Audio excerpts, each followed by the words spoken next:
Hey everyone, welcome. In this explainer, we're jumping right into one of the Bible's most dramatic and, let's be honest, confusing prophecies. We're going to break down the powerful imagery of Revelation 13, verse 12, to really get a handle on its message about power, worship, and a so-called miraculous recovery that isn't quite what it seems.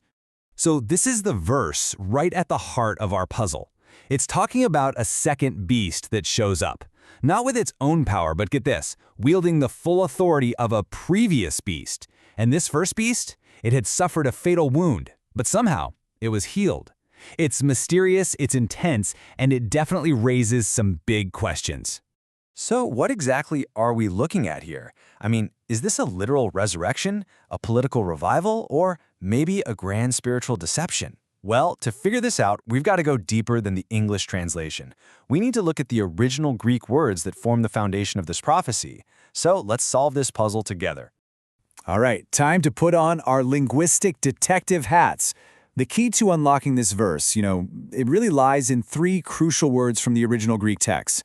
Understanding them is the absolute first step to seeing how this prophecy actually works. First up, we've got exousia. Now, this isn't just about raw brute force. It means authority, the right to rule, the jurisdiction to act. So when the second beast exercises the exousia of the first, it's like it's inheriting its complete mantle of authority. Now, the central action being forced on the world is proskuneo. This means to worship, to bow down, to give your ultimate allegiance. And this isn't just about showing respect, it's an act of total devotion that in this context is being pointed away from God and straight toward this beast. And here it is, the event that gives this whole scenario its power, therapeo, which means to heal. The first beast's deadly wound was healed, it was cured. This apparent miracle is exactly what validates its power and makes the demand for worship so compelling to the world. Now here's where it gets really fascinating. The grammar itself tells a story.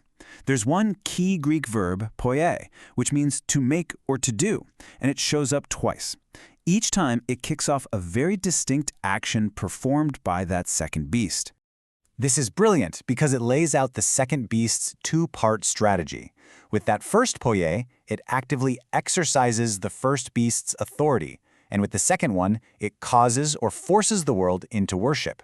It's like a 1-2 punch. First, you grab the power, then you enforce the worship. Okay, so we've got our linguistic building blocks. Now let's see how they all fit together to build this powerful theological message.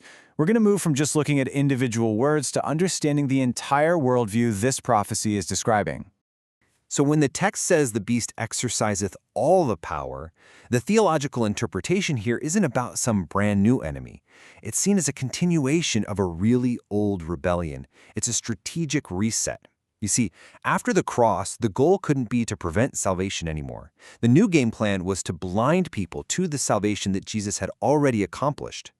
And that little phrase before him, it signifies a complete unity of purpose. Just think about Pontius Pilate, the Roman governor, and King Herod, two political rivals who suddenly found common ground because they both opposed Jesus. Well, this verse suggests a similar unholy alliance, a fusion of worldly political power, think Rome, and corrupt religious authority, like the temple hierarchy of that time. This forced worship is interpreted as a push to drag humanity right back to a fallen state. It's a system that's ruled by our basest desires, things like lust, often symbolized by the biblical figure Jezebel, and greed, personified as mammon. It's basically a call to abandon the freedom of faith and go back to these corrupt, legalistic systems. And this is so crucial. The healing is basically a counterfeit resurrection. It's the revival of a worldly system that was already dealt a fatal blow. The real power of this system was spiritually broken by Jesus' victory on the cross. So this interpretation reveals a strategy that's not about genuine creation at all, but about imitation. What we're really seeing here is the revival of a shadow, a mimicry of divine power that, when you get right down to it, is ultimately hollow. Yeah, this fits into a much bigger theological framework. Before the cross, the whole strategy was to stop salvation from ever happening. Simple enough. But after Jesus declared, "It is finished," that strategy had to change. The new goal became deception, convincing people that the victory wasn't real, or maybe that it just wasn't enough. And this is the core takeaway right here. While this revived system looks super dangerous and it wields real influence, it's just a replica. It's an echo. Its true power to conquer, to win the ultimate battle, has already been shattered. It can deceive, sure, but it can never truly overcome. And you see this view echoed all over other parts of Scripture. The book of Colossians says Jesus disarmed the spiritual powers. John's Gospel has Jesus' triumphant final words, "It is finished." The book of Hebrews confirms his sacrifice was once and for all. The message is just so consistent. The foundational work of victory is already done. So, after breaking down the Greek and rebuilding the meaning, we arrive at the core message of this prophecy. And you know what's surprising?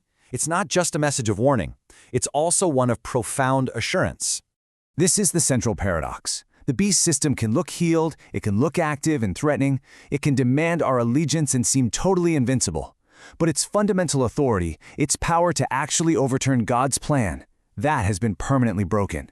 The wound might be cosmetically healed, but the power behind it is just a shadow of its former self. And this leaves us with a final thought to chew on. This ancient text isn't just about beasts and prophecies from long ago.